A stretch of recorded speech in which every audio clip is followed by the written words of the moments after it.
daripada Aisyah radhiyallahu anha. Kata dia, Nabi sallallahu alaihi wasallam bersabda.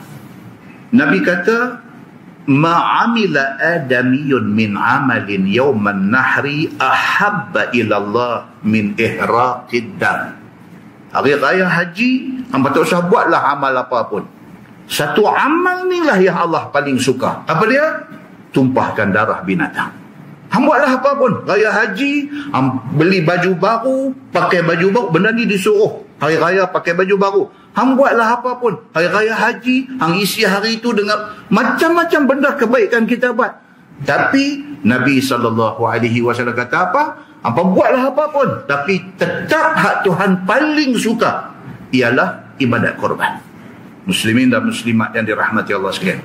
Innaha la ta'ti yawmal qiyamah biquruniha wa ash'ariha wa azlafiha.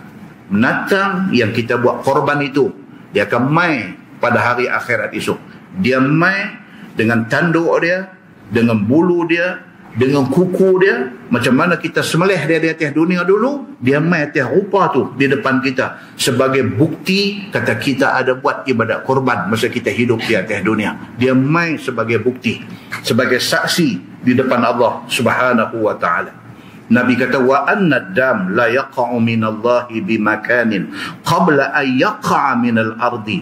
Sebelum darah menatang yang kita sembelih tu jatuh atas tanah, tak dan darah tu nak menitik atas tanah, Allah sudah redha kepada orang yang buat ibadat korban itu. Kita sembelih lembu tu, tak dan darah tu nak percik pergi atas tanah, tak dan menitik tu, Allah redha lah dekat orang yang buat korban ni. Fatibu biha nafsah. Nabi SAW kata, bersihkanlah hati kamu dengan ibadat korban itu.